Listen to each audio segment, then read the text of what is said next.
that's how you start a series.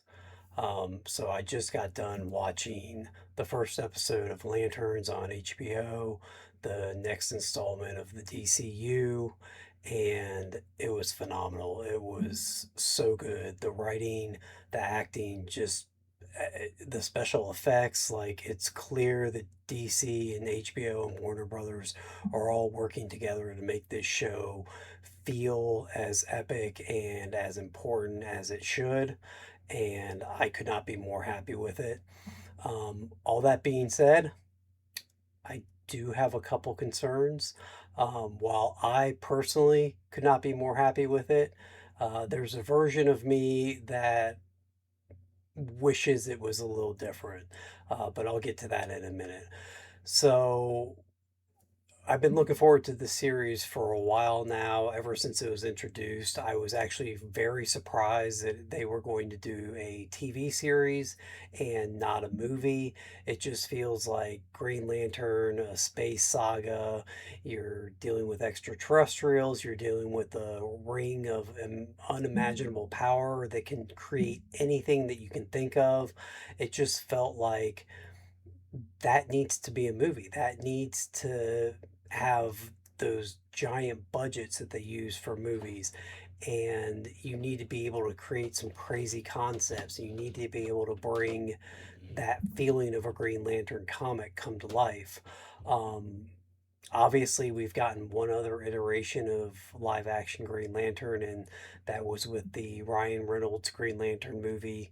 God, I can't even remember, back in the late 2000s, early 2010s. Um, Obviously, that movie had its share of issues. That was also back in the day where they didn't let movies be, they didn't let movies translate the source material as honestly and as correctly as it should be translated. And so instead of getting Parallax as the giant yellow bug, alien bug that he should have been, he becomes this like weird cloud thing. They had the same problem with the Fantastic Four movie back in the day when they tried to do Galactus. I don't know that Parallax is going to be part of this series, but it does seem like we've progressed to the point in movies and film and TV shows where they are willing to translate things a little more honestly or truthfully as they should, from the source material.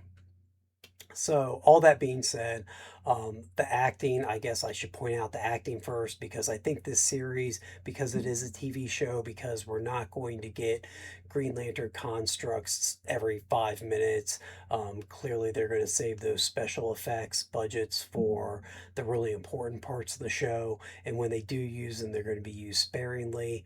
They even have a line in the show where Hal says to John something like, when and where to use the ring. That's the real question. Um, so I'm okay with that. Like, that's fine. But then that does shift the hook, the thing that's going to draw you into the show, from being the spectacle of the Green Lantern and what a Green Lantern can do, to the acting and the story that's being told. And they just, DC continues to knock it out of the park with their casting. David Corenswet as Superman. Um, it's just like they have done such a good job. Rachel, I'm going to butcher her name, Burhanson as Lois Lane, Millie Alcock as Supergirl. Like, they continue to do Jason Momoa as Lobo. They continue to get the right person, it seems, for the right roles. And this is no different here. Kyle Chandler and Aaron Pierre are just, they're Hal Jordan and John Stewart for me now. Like, they embody those roles, especially the way that they're written here. Um, Hal being an older, kind of disillusioned member of the Green Lantern Corps, Aaron Pierre being John Stewart, who's a young military background veteran. Um, it's just, it's great. uh, at one point, everything that Hal says, John is replying with blah blah blah, sir. He keeps calling him sir over and over and over, and it it just works. Like he pulls it off so well. He has a presence on the screen. Aaron Pierre does. That's just you want to see more of him. And Kyle Chandler, he is an underappreciated gem when it comes to films and TV shows. He has a way of being given material that could come off as kind of cheesy or forced maybe by some actors, and it just seems he seems very natural in the role and just does an excellent job with it. So, and then the two of them together, whoever the casting person is that brought these two together, I just did a video recently about the X-Men cast and how they said that the X-Men cast had never met before they reveal at D23, and I was worried about like if you haven't worked with them together, if you don't know how they play off each other, like how are you going to know that it's going to translate that whatever relationship you're going for is going to translate on the screen between the actors. And I think that they have to have tested Kyle Chandler and Aaron Pierre together because the way they play off each other, the dynamic between the two is just fascinating and just draws you in. The story is excellent. The way they're unfolding it, this is going to be spoiler filled. I'm going to make comments on the story that we have so far and kind of where we think it's going. Um, but the idea that aliens are kind of maybe getting ready to invade Earth. Earth is kind of this backwater planet to the rest of the galaxy, to the rest of the universe. And aliens maybe don't see us as a threat, but maybe someplace to actually they talk about colonization at some point. So maybe it's someplace to colonize or someplace to take over. That's a very interesting plot to bring you in. Add some mystery about who are these aliens, what are they here for. Um, yeah, it was just an excellent first episode. It is it is an HBO show. They don't hold back at all. Like they're dropping f bombs left and right. Um, they've got relationships between characters that you wouldn't see on like a CW show, for example, and other things. So yeah, it's very much an HBO show. It's very adult, for the lack of a better word. Um, and as an older comic book fan, like I loved it. I thought it was great. You're gonna see a lot of hype around this show, I think. The Rotten Tomatoes score is great for it. There's already people making videos about how good it is, and I am no way saying that they are not all 100% correct. They are. Like this is I can't think I don't know how they would have done this show better than they've done it so far. And this is where I get back to my little caveat from the beginning of this video. There's a version of me, though, that wishes this show was something different. And that version of me is the 8-year old, the 10-year-old, the 12-year-old kid in me that grew up watching Super Friends, that read the Green Lantern comic books, that watched the Justice League animated show, and that kid would be so disappointed that this is the show that um, brought Green Lantern to live action. Because he wouldn't be allowed to watch it. It's just, it's not made for kids. And I think that DC is, I, I don't know what they're doing. When you look at the projects that we've gotten from DC and James Gunn's DCU so far, you've gotten Creature Commandos, you've gotten Peacemaker, you've gotten Lanterns now. They're all mature shows, and I understand the idea that they're going for like they're trying to translate a comic publishing line into a film and animated and TV line, and you do have mature comics, and you do have comics that are directed more towards kids, and you do have comics that are directed towards teens. but I think they're doing themselves a disservice by not trying to engage the younger audience. Um, People will point to Supergirl as, well, that was, you've got Superman. I think Superman was a great kid family friendly movie. Um, Obviously, it did fairly well, and not as well as I think people had hoped it would or thought it could, considering Superman's one of the biggest fictional characters of all time.